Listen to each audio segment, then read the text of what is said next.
Bob and Marva Parsons. Maxine. My name is Leslie Lee. I'm Barbara. And I'm Bill. My name is Carol Nielsen, and my husband was Vernon Nielsen.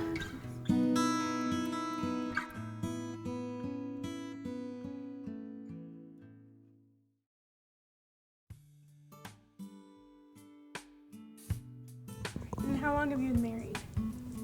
61 years. A long time. It'll be 63 years April 5th, so we're just turning into that 63rd year. Almost 50 years. Almost 60 years. It will be 60 in September 4th. 1856. No, of this year, 2014.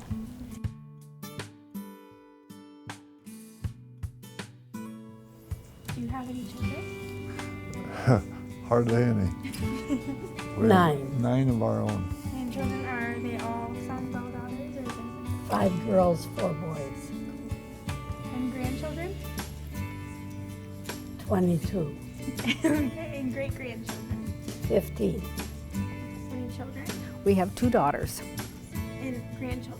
We have 4 boys. And great-grandchildren? Not yet, and we don't want any for a while because our youngest grandson is only 17. So we gotta wait a while. Yes. Children? We have 3 sons Okay. And grandchildren? and 4 grandchildren, Any great-grandchildren? 3 great-grandchildren. Yeah, 3. 3 great. Three great. Yes. Yeah. Do you have any children? Yes, we do. How many? 3. Grandchildren yet? Yes, we have 7 grandchildren, and we have 5 great grandchildren that we dearly love.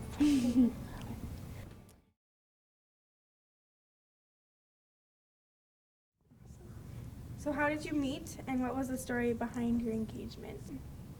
Well, we met when he came to pick me up for a date, really. He saw me waiting tables at a banquet in Yankton and asked who I was, and they told him, and later on that week he called my farm home. My mother said, "Say yes." And I thought, that's strange, but it was Vernon, and he asked me if we could go out Saturday night, so I said yes, and that's what started it.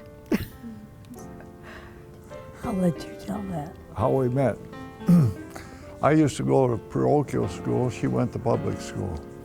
The kids at the parochial school had to walk across the school grounds to get to the Catholic school.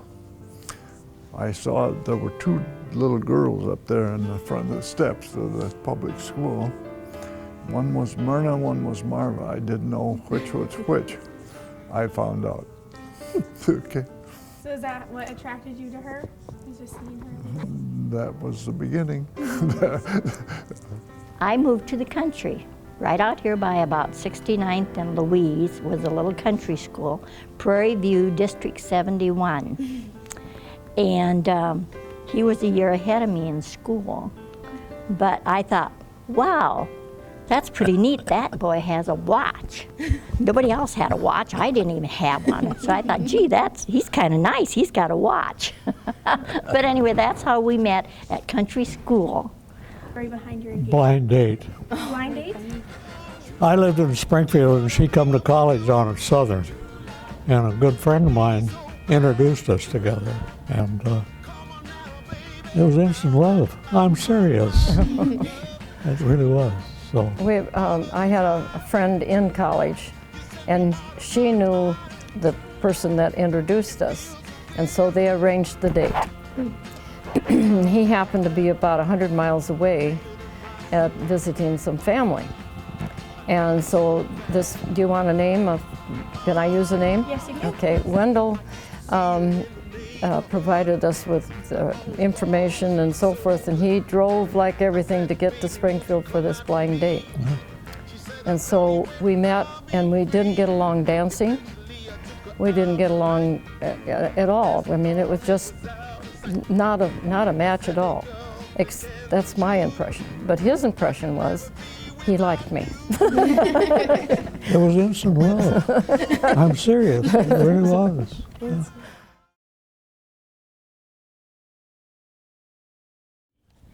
What was the story behind your engagement? Oh, Whoa. yes, May Basket Day. Yes. And May 1st, and we were going to go to the Ocegueda dancing. And it was really, really raining, but he stopped. He didn't wait till we got to the dance or anything, and he stopped and he said, "I've got something for you." And he handed me this box, and I opened it up, and then he put the ring on my finger. And so then we had to quick get to the Ocegueda ballroom, because all our friends were there. And we had to tell them that we were engaged. How long was your engagement? 18 years and 23 months. No, about 9 months, because it would have been from May 1st till September, no, 2 years later, September 4th, so. And we met in September and we were married in April. So that's a quick one. Yep. Yeah. How Yep. long were you guys engaged, and what ages were you when you got engaged? We were just 18 when we married. Yeah. Did you ask her in a special way? Yeah, I guess I did. Just, we're going to get married, let's get married, okay? Well, we were engaged for a year, and he was 24, I was 20 when we were married.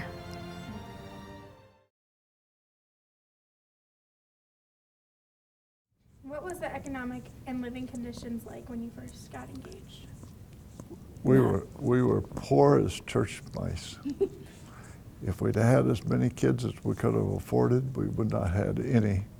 Instead, we had 9, and we were able to support them all, and we've had a good life. Okay.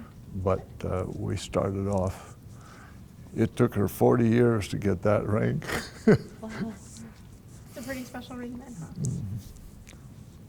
What was the biggest obstacle you faced as a couple when you first got married? Probably the fact that he was Catholic and I was a Protestant. Yeah, And how did you get over that? her parents were anti-Catholic, she was not. So the problem. I joined the church. You joined his church. Yeah. The problem was with her family. My folks were delighted that I picked her, but her folks weren't delighted that she picked me. And how did they get over that? Or Yes. Yeah. I had as good a mother-in-law as you could have ever hoped to have, okay? And what about the biggest obstacle in the midst of your marriage? In the midst of our marriage. In the midst. Well, we started off just really without having any money, and we used to work for very moderate amounts of money, and to try and feed this growing family. You know, we had another baby every year. For 11 years, we had 9 babies in 11 years. And we were stressed economically. I bet. What was the biggest obstacle you faced as a couple when you first got married? My parents. Yeah, right. My parents did not want, I was 18, didn't want me to get married at 18. And he was Catholic and I was Protestant. And at that time, the Catholics in my family was a no-no. You did not marry a Catholic. And I did. And so they did not come to the wedding. And it was about a year and a half when we had our first baby, almost 2 years actually, it was over 2 years. And when the baby arrived, they softened up. Making that. Yeah, and Yep, so that's right. it was the babies make the marriage even stronger. What was the biggest obstacle you faced in your marriage, during your marriage? There's One of them, I think, was I was a farmer, and we moved on a farm. And I think that I was a city girl. She was Sioux from the Falls. city, and so that was an obstacle, so to speak. But we got along fine, and so everything worked out real well. So, We had no money. no, we were broke. Yeah. I'm serious. We were. And we had we just liked being together, and that was our best. The best thing that it can happen to a couple is that you like each other, and even though you don't have much, you can get along pretty well. We had wonderful friends, and we did things without a lot of entertainment. We made our own entertainment. Right. So that, in college, and you will find out as you get to college, you do those kinds of things. That doesn't cost very much to do. Right. You just hang on to your friends. And those friends we've had for 60-some years, and we still have well, they're not complete couples, but about 5 of them that have lost their spouses, but we still hang on, and we still call each other and get together, and so for 60 years we have been good buds and stuff. So What was the economic and living conditions like when you first married? We were on a pretty strict budget, very strict budget.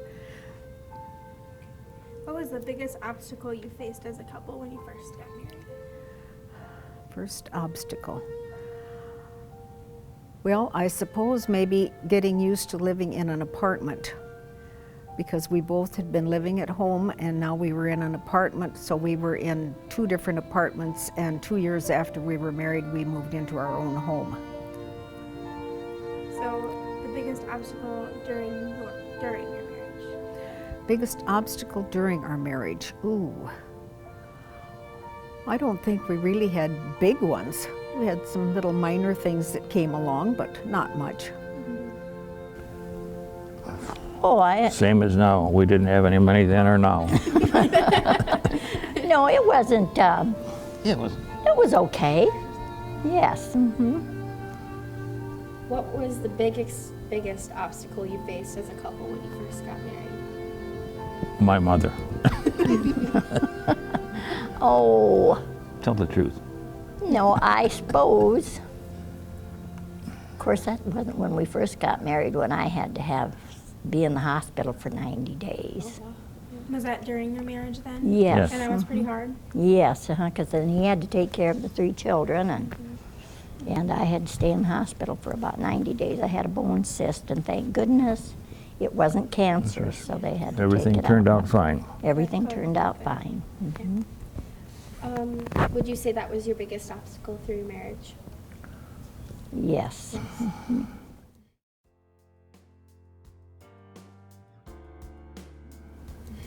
In your own opinion, what characteristics and qualities make a successful marriage? Oh, I think showing forgiveness, having forgiveness in your heart and love in your heart, and be understanding, have patience. You needed Don't it. give up. You just, just some little thing happens. You'll end up knowing that was just something little, Do you think you carry those qualities then pretty well through your marriage? Just having I think so. Yes. In your own opinion, what characteristics or qualities make a marriage successful? Here I'm going to use an illustration. My mother used to say it takes both horses or both oxen to pull forward in order to make a marriage work. And do you think that worked in your marriage? Absolutely, that worked. Everybody worked together. What characteristics or qualities make a successful marriage? love of God. Right. If you Right. have a love for God and a love for each other and respect. That's the big one. Respect for each other's feelings and respect for each other as far as what you plan to do, you cannot do it alone. You I have- think one thing, we kept going to church every Sunday we go to church and this type of thing, and that's good. And we still do, of course, but it worked out real well for us. We decided when we had the first baby, well, before he was born, that we were going to do either be a Protestant or a Catholic. One of the- And so I went to instructions and became a Catholic. And so our family grew in that religion.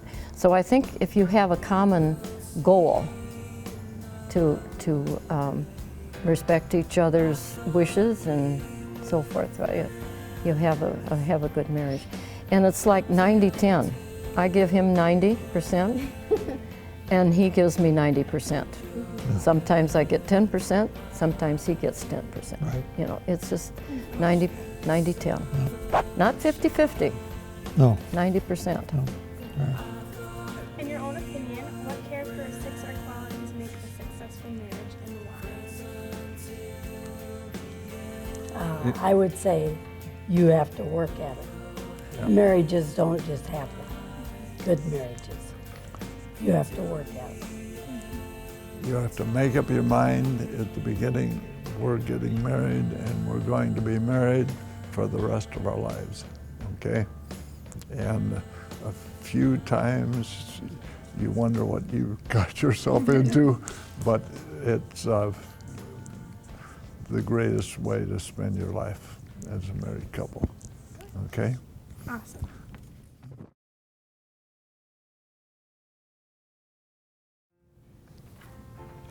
How important was communication in your marriage?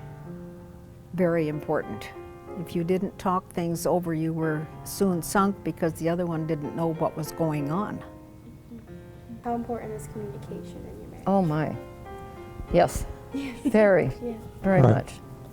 You know, if you have something that you're upset about, I think if you talk it over, you find out that the little things are what causes the biggest problem in your marriage. Is that the littlest things? It's not the big things. Right. That you know, whether you're going to buy a new car or something, that's a big expense, and you decide together on that. But if he, for instance, doesn't hang up the towel after you shower, that's such a little thing to get upset about. And you know, if I do something, not fixing the right meal, for instance, he doesn't, you know, never complains about that. I know So that. it's the little things that cause a marriage to break up. And if you just, I said, I took some nice long walks. Because if you go out and walk, you realize this was really stupid to get upset about. Yeah. So, Are there ways you like increase your communication together? Do you sit down and talk at specific times? Yeah. Yeah. yeah. And most of the time, you have to communicate. A lot of times, we'll be in the car. We're a captive audience. You can't jump out of the Yeah, car. you can't leave, go for a walk but- out of the car. Right, right. But we discuss a lot of things that way, in the car and also at home. Anyhow, we've got along quite well. How important was communication? Or is communication? Very. Yes. How important is communication in your marriage? Very important, very important. We used to walk every night. The kids did the dishes. That was before dishwashers. Yep. Or we didn't have one. So our kids were the dishwashers. And they did the dishes while we went for a walk, discussed what had happened that day. One time we had a situation where I told the kids one thing and then the kids will use one against the other on purpose. And they got their mother to say they could do what I had so no. And she then said, you can do that. And we went for our walk. When we walked, we could discuss things that we didn't have to discuss in front of our kids. And the one thing that we decided was we're never going to back against, go against the other one. If you disagree with me, it's perfectly all right, but just tell me, don't tell the kids. And that's the way it's been for 61 years. We've gotten along phenomenally well, phenomenally well. Yeah, that.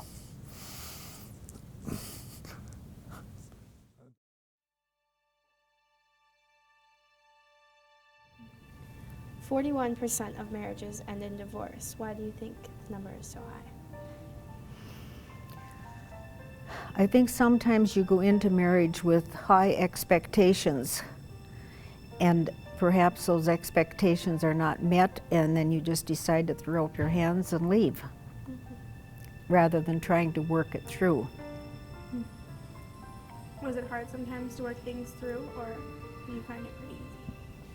Oh, there were times we argued. And there were times I was upset because he loved to go hunting, both with bow and arrow and guns. He loved to fish, loved new cars, and I sometimes was a little bit upset about that, but we lived through it. 41% of marriages end in divorce. Why do you think the number is so high? People aren't. They aren't close to God anymore. No. Would be the family is broken down. Yeah. When we were young, virtually everybody in the community went to church. Now, probably 25% of the people go to church. And you need God's help to keep you out of trouble, because you know, at this point in time, and when you first get married, you think, I'll never have any temptations. But you will, okay? And you have to make up your mind that you're going to do God's will. And it really makes it successful. 41% of marriages end in divorce. Why do you think the number is so high? It's the little things. Right. I think it's the little things that upset you, and pretty soon that becomes a big thing. You can make a mountain out of a molehill, and it's not worth it. And you have to work at a marriage. That's right. It's like you have to work for a college degree. You have to think, okay, I want to be this doctor, I want to be this engineer, and you have to work towards it. So you work towards your marriage. And sometimes it's hard, and sometimes it's easy. 41% of marriages end in divorce. Why do you think that number is so high today? They found another woman. Don't listen to him. He isn't recording all of that. No, I think that it's because they don't take time to talk it over, and they think, well, it's such a big deal, and really It's it wasn't. true. It's very true. Yeah, and just talk it over, and be understanding, and don't let it grow to be something big, you know. It certainly can happen. Yeah, and it does lots of times with people. And my goodness, you know, the first thing they're going to give up. Don't give up.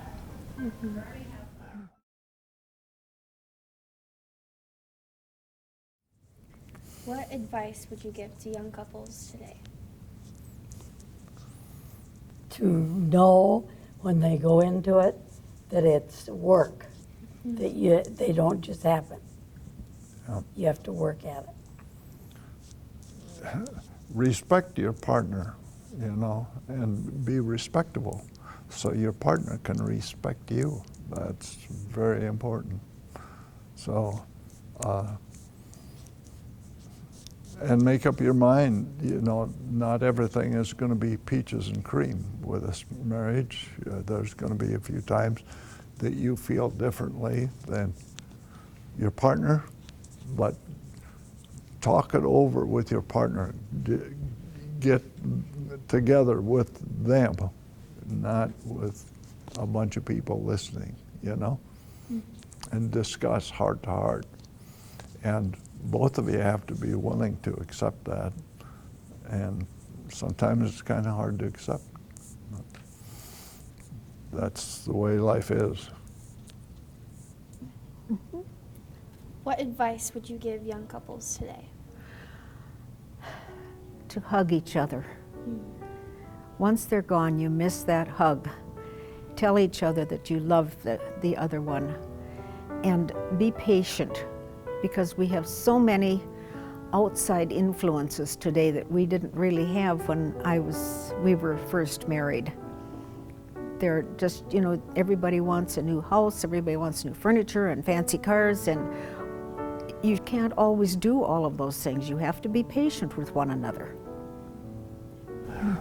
So is that your advice you'd give young couples today? Yes. Don't give Yeah, up. don't Yeah. So many give up right away. I'm through. I'm walking out.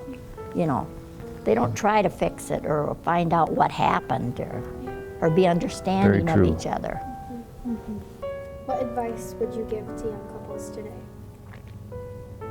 I guess what I started out with, be respectful of each other's feelings. Talk things over, you know, visit about it. And we do that. We don't talk about different things and kind of smooth things out once in a while if we're a little upset with each other. And There we've are been very times- successful. There are times when we've disagreed about what the boys, we have 3 sons and the grandchildren, and maybe we disagree about how they're being raised, for instance.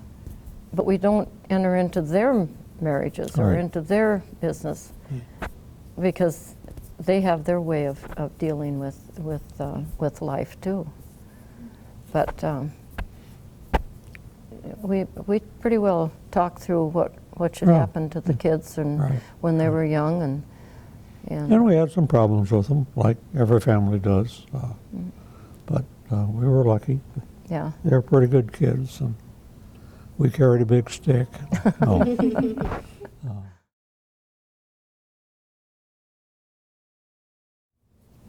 If you could give us advice for our relationships in the future, what would it be? Well, being your women, look for the right guy who has the same values as you do. You know, somebody who is going to be good to you, will not abuse you, respect you as a woman. And you guys back at the cameras there, find that right woman who has That's your right. faith or your values in life. And yeah, find the right person for you. Don't just take just anybody's word for what they're about. Find out about their background, That's right. and then respect is a good one. And find the one that you really feel good about being around. Comfortable. Right. Be comfortable with that person. Not put on somebody that you're not. Let them know who you are. We all have faults, and you have to be able to forgive them if they do something that you disagree with, you know. If they have an attitude that is totally different than yours, make up your mind that you're going to accept that, you know. You might not particularly like it, but you're going to accept it, you know. And make up your mind that you're going to stay married. This is a lifetime contract that you make with God, and you're going to stick with that forever, until death do us part. If you could give us advice for our relationships, what would you tell us? Don't give up the first time. No. Work it out. It'll come out all right. You may think it's bad at the time, but it ain't all that bad. He will come around. Yeah, that's right. Yeah, you know, have patience and have understanding and have forgiveness. Yeah, it's And show them that you love them by doing special little things. And so many people, they give up right away. You've got to learn to know your partner, whether it's a woman or a man. You've got to You got to learn to know. enjoy each other Yeah. and enjoy your family, which we totally do.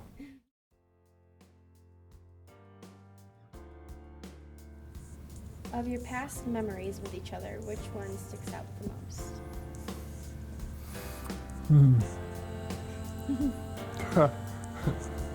I had never thought about that. I hadn't either. What memory of ours. We've had a lot of good memories. We've been married for a long time. We were able to go to Hawaii for 45 years in a row for 6 weeks in the wintertime, you know? And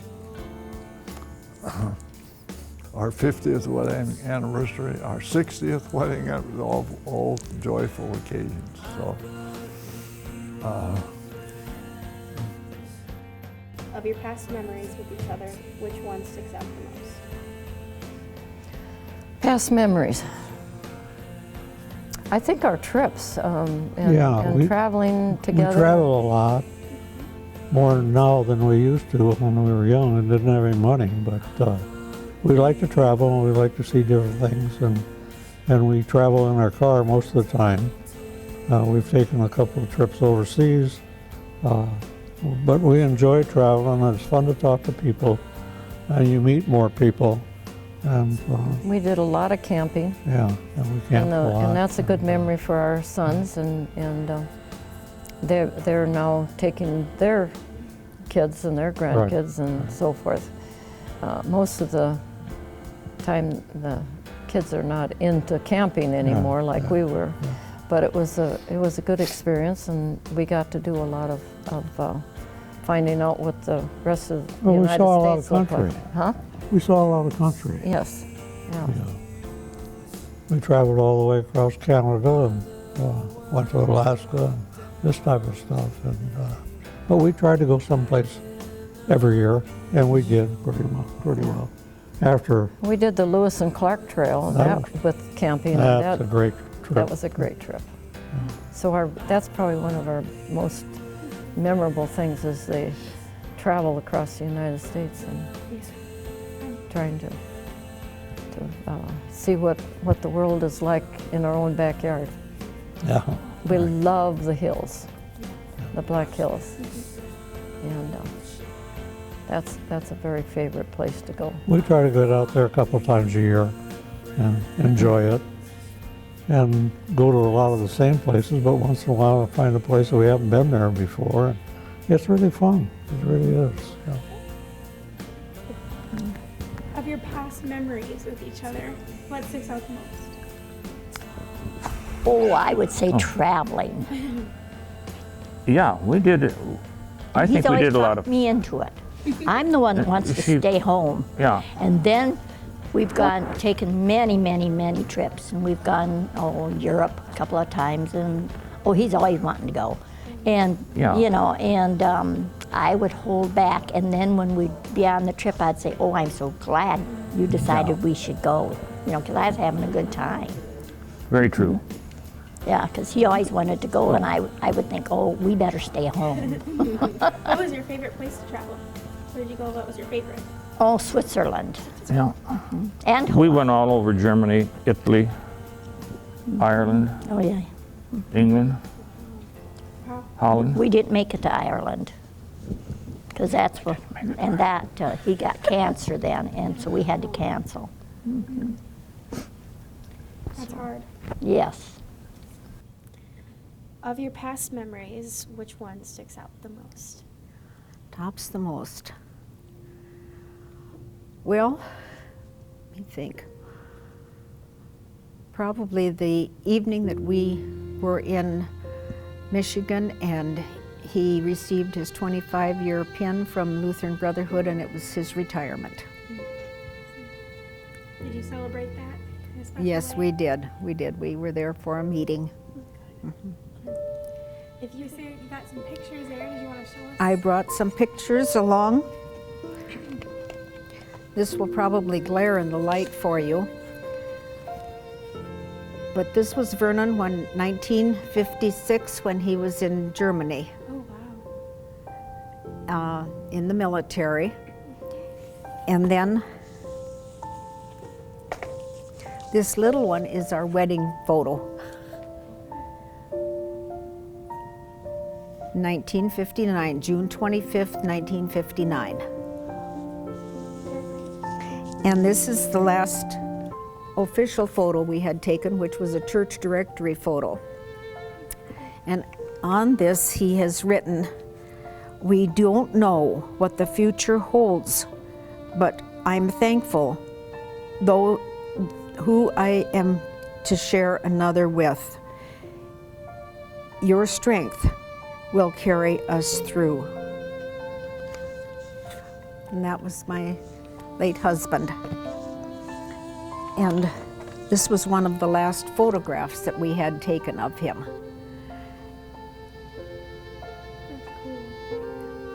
He had Parkinson's disease for 15 years and spent 3.5 years at a nursing home in Viborg. He had Parkinson's and he had the dementia that quite often goes along with it.